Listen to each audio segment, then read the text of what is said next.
तालिबान को कल तक ऐसा लग रहा था कि ईरान पर वो भारी पड़ जाएगा और ईरान को डरा धमका लेगा, लेकिन शायद तालिबान ये भूल गया था कि तुमने भले ही अमेरिका को डरा दिया हो, लेकिन ईरान एक वाहिद ऐसा मुल्क है कि जिसके पास तो इतने हथियार भी नहीं थे, तब से वो अमेरिका को डराता धमकाता आया है।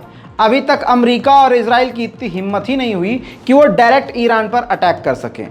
ऊपर से तालिबान ने यहाँ भी हल्का ईरान को लिया, क्योंकि ईरान ने पूरी तरह से शुरुआती दौर में इनका साथ दे दिया था। जब तालिबान ने अमरीकियों को भगाया तो पाकिस्तान और ईरान ने तालिबान का समर्थन किया।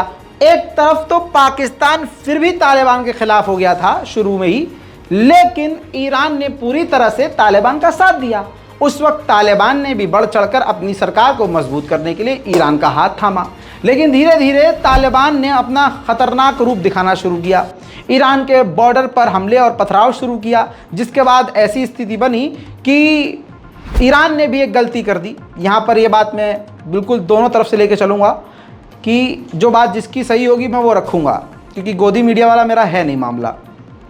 इब्राहिम रईसी को जहाँ तालिबान से मिलकर या उनको बुलाकर या उनको कई राउंड की मीटिंग में ये बात समझानी चाहिए थी कि हेलमंद नदी का पानी आप छोड़ दीजिए ईरान की तरफ जो आता है, वो तो काफिर अमेरिका ने रोका था, तो तुम आप पानी छोड़ो, आप कौन सा यजीद के बच्चे हो।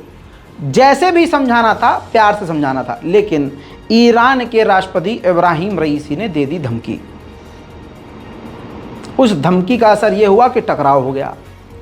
इस टकराव में जो अब फाइनल रिपोर्ट है, 5 ईरानियों की शुरू में मौत हो गई। ईरान ने पलटकर बड़ा हमला नहीं किया।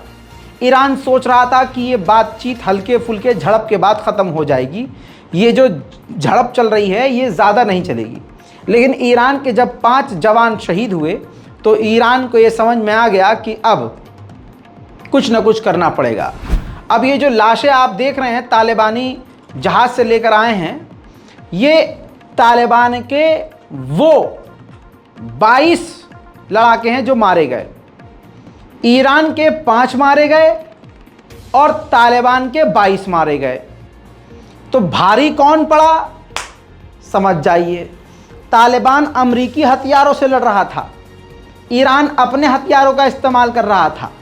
तो तालिबान के 22 मारे गए और तालिबानी 30 घायल हुए। और तालिबान ने जब बड़ा नुकसान झेला तो अब जाकर ये झड़प बंद सी हो गई है, लगभग ख़त्म हो गई है। दिमाग वाली और समझदारी वाली बात तो यही है कि तालिबान और ईरान को 2 अच्छे भाइयों की तरह बैठ के मामलात को निपटाना चाहिए, ना कि एक दूसरे को नोच कर यहूदियों और काफिरों और दुश्मनों को खुश करना चाहिए। सिस्तान और बलूचिस्तान के बॉर्डर तक पे IRGC के टॉप कमांडर पहुंच गए थे, तो ईरान का तो हारना नामुमकिन सा ही होगा ना।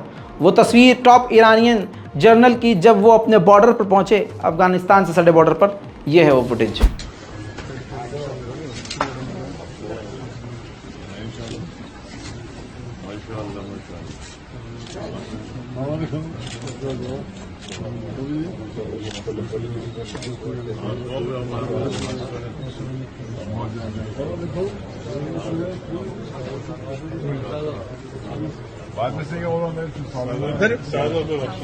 पर बड़ी खबर दोस्तों, 2 दिन के विजिट पर ओमान के सुल्तान पहुंचे हैं ईरान, जहां पर ओमान और ईरान के बीच में कई अहम डील होने वाली है दोस्तों। जहां पर ओमान के सुल्तान का रेड कारपेट पर भव्य स्वागत किया गया। ओमान के सुल्तान जो इज़्ज़त डिज़र्व करते हैं, ईरान ने उससे बेहतर इज़्ज़त उनको दी। इन तमाम तस्वीरों के बाद दुनिया ये कह रही है कि अब ईरान और ओमान के बीच पूरी तरह से नॉर्मलाइजेशन हो जाएंगे। दोनों देश अपनी अपनी इकोनॉमी बढ़ाने के लिए काम करेंगे और बिजनेस भी करेंगे। उधर दोस्तों बड़ी खबर यह है कि ईरान के सटे हुए मुल्क अज़रबैजान में इजराइल का प्रेसिडेंट पहुंच गया है। इजराइल के प्रेसिडेंट ने वहां जाकर कई तरह के बयान दिए हैं। ईरान के लिए ख़तरे की घंटी है। हालांकि ईरान की इंटेलिजेंस पहले ही से ही कह चुकी है कि अज़रबैजान की सरजमीन का इस्तेमाल इजराइल हमारे ख़िलाफ़ करना चाहता है। इसी वजह से अज़रबैजान और ईरान के बीच टकराव हुआ था। अब आपको बता दूं कि इजराइल के प्रेसिडेंट अज़रबैजान पहुंचकर कई बड़े बयान दे चुके हैं। इजराइल के प्रेसिडेंट ने कहा कि अज़रबैजान से हम अपने रिश्तों को और मजबूत करेंगे, बिजनेस और आसान करेंगे, ट्रेड ज़्यादा से ज़्यादा बढ़ाएंगे और रिश्तों को और करीब लेके आएंगे। उधर एक्स मूसाद चीफ ने यह भी कह दिया है कि सऊदी अरब और ईरान के नॉर्मलाइजेशन होने के बावजूद सऊदी अरब से इजराइल का दोस्ताना और नॉर्मलाइजेशन होना कैंसिल नहीं माना जाएगा। अभी भी पूरी उम्मीद और पूरा रास्ता है कि सऊदी अरब ईरान के करीब होने के बावजूद इजराइल से हाथ मिला ले। उधर इजराइल की गवर्नमेंट ने कहा है कि हमने ईरान पर पूरी नज़र बनाई हुई है। अब इजराइल के अंदर के हालात दिखाऊं तो ये सीधा तस्वीर देख लीजिए। इजराइल की राजधानी में ये 21वां हफ्ता आपको दिखा रहा हूँ। 21वां हफ्ता लग चुका है और इजराइल के यहूदी लोग नेतन्याहू के खिलाफ सड़कों पर आज भी प्रदर्शन कर रहे हैं। वेस्टर्न मीडिया ये आपको नहीं दिखाएगा। और एक काम जो आम कर दिया है यहूदियों ने, मस्जिद अल अक्सा में घुसपैठ। अब ये घुसपैठ रोज़ होने लगी है। एक बार फिर से तस्वीरें आपके सामने हैं, बिल्कुल एक्सक्लूसिव हैं। देख लें ये दुनिया के मुसलमान और सारी दुनिया कि किस तरह से मुसलमानों की मस्जिद अक्सा के अंदर यहूदी घुसपैठ कर रहे हैं और मुस्लिम ममालिक खामोश हैं। उधर दोस्तों दूसरे चुनाव के बाद तुर्की में रजब तैयब एर्दोगान आखिरकार फिर से जीत गए हैं। दोस्तों इस जीत की खुशी में रजब तैयब एर्दोगान ने एक जीत का तराना गाया।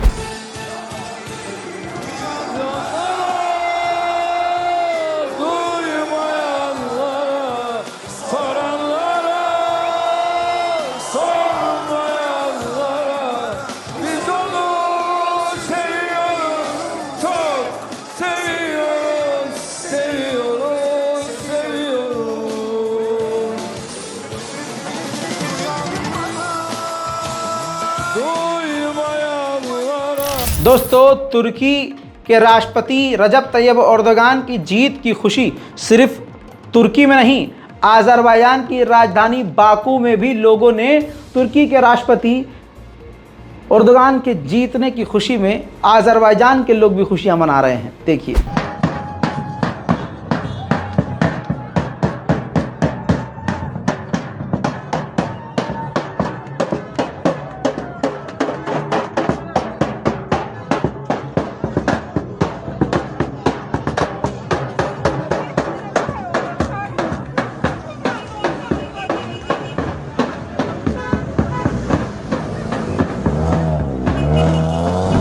एर्दोगान के समर्थक पूरी दुनिया में मौजूद हैं, लेकिन इसके बाद तुर्की के अंदर एर्दोगान के समर्थकों ने जमकर प्रदर्शन किया, एर्दोगान की जीत की खुशी मनाई।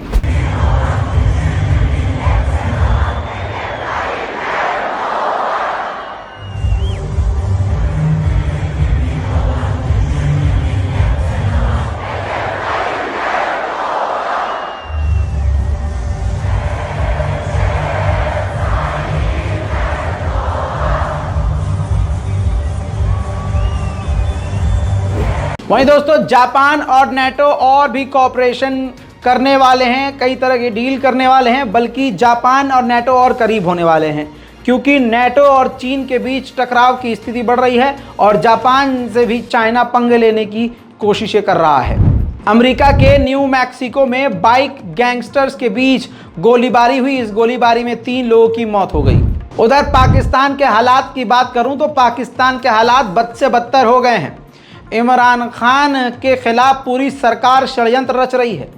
अमेरिका के द्वारा बनाई गई हिजड़ी सरकार, जिसे आप पाकिस्तान की ये शहबाज शरीफ की सरकार जानते हैं इस नाम से, उसकी होम मिनिस्ट्री ने कहा है कि पूर्व प्रधानमंत्री इमरान खान हमारे अफसर और अधिकारियों को रेप के मामलों में फंसाना चाहते थे, जबकि वो खुद एक गलत इंसान हैं। हमारे पास इमरान खान की कॉल रिकॉर्डिंग मौजूद है।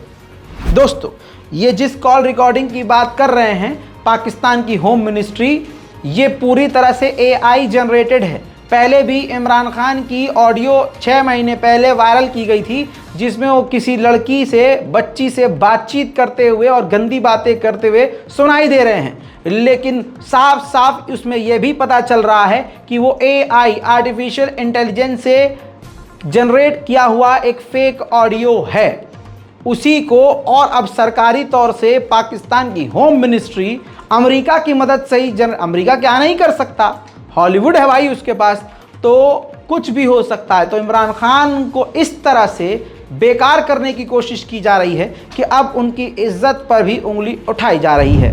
दोस्तों, कहा यह जा रहा है कि अगर इमरान खान को उनकी पार्टी से निकाल दिया गया या उनका करियर पूरी तरह से जेल में चला गया तो उनकी पार्टी को लीड शाह महमूद कुरैशी यानी PTI के वक्त जो पाकिस्तान के विदेश मंत्री थे वो लीड करेंगे। दोस्तों, PTI के नेता शेख रशीद ऐसे टाइम पर बड़ा बोल गए हैं जिस टाइम PTI के बड़े बड़े नेता PTI पार्टी को छोड़ रहे हैं। उन्होंने कहा कि क्या बोलूँ, उन्होंने बहुत अच्छा डायलॉग मारा कि हथकड़ी मेरा जेवर है, जेल मेरी ससुराल है। सुनिए। हमको बताना चाहता हूं, जो लोग पार्टी छोड़कर जा रहे हैं उनकी मजबूरी हो सकती है, वो कमजोर हो सकते हैं, उनके केसेस हो सकते हैं, वो दबाव बर्दाश्त नहीं कर सकते, वो ससुराल जेल काट नहीं सकते। लेकिन मैं इस बात पे खत्म करना चाहता हूं कि मौत मेरी महबूबा है, हथकड़ी मेरा जेवर है, जेल मेरा ससुराल है। और जब तक इमरान खान ये लड़ाई लड़ रहा है उसके साथ खड़ा हूं। जब वो इख्तिदार में होगा मुझ पर कोई जिम्मेदारी नहीं कि मेरा किरदार क्या होगा, क्योंकि मैं सच का, हक का और काला काला रसूलुल्लाह का झंडा बुलंद रखूंगा, बेशक मेरी जान चली जाए। दोस्तों, ये थी इंटरनेशनल प्राइम टाइम की कुछ खास रिपोर्ट। इस रिपोर्ट पर अपने कमेंट में ज़रूर लिखिए। और जैसा मैं आपसे कह रहा हूं, हमारे अनस्क्रिप्टेड रजाग्राफी अनस्क्रिप्टेड को जाकर देखिए। अब तो 12 से 13 एपिसोड अपलोड हो चुके हैं।